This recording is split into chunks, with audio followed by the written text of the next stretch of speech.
النهارده هنتكلم على البريف، والبريف دي حاجة مهمة جدا ولازم كلنا ناخد بالنا منها. ليه؟ لأن هي حاجة لو ما عملتهاش صح اللوجو أو التصميم اللي أنت بتعمله هيطلع مش مظبوط. السلام عليكم، أنا حسن، ولو أول مرة تشوفني اشترك في القناة وفعل زر الجرس عشان يوصلك كل جديد. إن شاء الله النهارده هنتكلم عن البريف. النهارده قعدت أذاكر كتير عن موضوع البريف ده لأن هو موضوع مهم جدا، ويعتبر خطوة من أهم الخطوات عشان تطلع بلوجو كويس. الخطوة دي هتوفر عليك شغل ووقت كبير جدا، لأن أنت لو عملتها هتضمن إن العميل يعجبه شغلك ومش هيبقى فيه تعديلات كتير. في الفيديو ده هنتكلم عن البريف في التصميم الجرافيكي، هقولك إزاي تكتبه بطريقة تخليك تشتغل من غير تعقيدات ومن غير تعديلات لا تنتهي.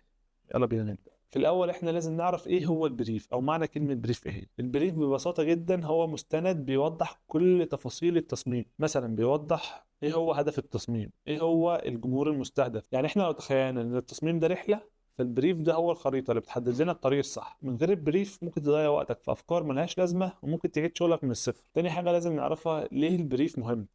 طيب انا هقول لك ليه البريف مهم للمصممين بالذات. هو مهم لكل الناس في كل مجال، لازم يكون فيه بريف، بس هو ليه مهم للمصممين وليه مهم في شغلنا؟ خليني احدد 3 اسباب ابين فيهم هو ليه مهم. اول حاجه، هو بيوفر الوقت. بدل ما تعمل تصميم وترجع تغيره 100 مره، فالبريف بيوضح المطلوب من الاول. تاني حاجه، فهم العميل والجمهور. انت مش بس بتعرف العميل عايز ايه، لا انت كمان بتعرف الجمهور المستهدف، وده بيأثر على الالوان والخطوط والتصميم بشكل عام. تالت حاجه، جوده الشغل. لما بيكون عندك تفاصيل واضحة هتقدر تقدم تصميم احترافي متناسب مع البراند. فعشان كده البريف مهم، لان هو بيديك التفاصيل كلها. ازاي بقى تكتب بريف احترافي؟ عشان تكتب بريف جامد لازم تسأل الأسئلة الصح، ودي اهم العناصر اللي لازم تكون موجودة في اي بريف. واحد، معلومات عن البراند، مثلا اسم البراند، مجال البراند، رسالته ايه. تاني حاجة هي هدف التصميم، لازم تعرف ايه هو هدف التصميم، الاعلان عن منتج او تصميم سوشيال ميديا او هوية بصرية. تالت عنصر لازم يكون موجود في البريف وهي الجمهور المستهدف. لازم نعرف عن الجمهور المستهدف الفئة العمرية وايه اللي يجذبهم واهتماماتهم.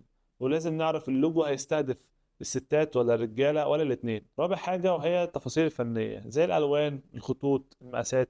خامس حاجة المرجعيات، يعني لو في تصميم العميل بيحبها ممكن يرشحها، ولو في تصميم العميل ما بيحبهاش يقول لنا عليها عشان نحترمها. لما تسأل الأسئلة دي هيكون عندك رؤية واضحة تخليك تشتغل بثقة. هديك مثال بسيط يبين أهمية البريف. تخيل مثلا إنك بتعمل لوجو المطعم بيتزا والعميل قال لك أنا عايز لوجو حلو أو لوجو جميل، يعني ما وضحش أي حاجة، قال لك انا عايز لوجو حلو بس كده، الكلام عام جدا. انما بقى لو قال لك انا عايز لوجو يعكس البيتزا الايطالي وفيه الوان الاحمر والاخضر وفيه لمسه مودرن، كده الرؤيه وضحت اكتر من الاول ونقدر نطلع بلوجو محترم. انما الاول كانت صعب ان انت تعمل اي حاجه. هقول لك على بعض الادوات اللي ممكن تساعدك. ممكن تستخدم نوشن لجمع المعلومات من العميل، او في مواقع تانية زي الموقع المحبب لقلبي بصراحه وهو موقع بريفنا. المواقع دي منها اللي بيوفر لك قوالب جاهزه عشان ما تضيعش وقت في كتابه البريف، ومواقع تانية اللي هي زي بريفنا كده بتديك بريف عشان خاطر تتمرن عليه. البريف هو اللي بيفرق ما بين المصمم الهاوي والمصمم المحترف.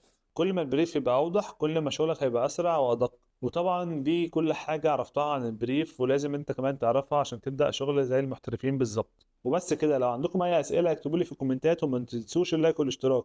اشوفكم الفيديو الجاي. السلام عليكم.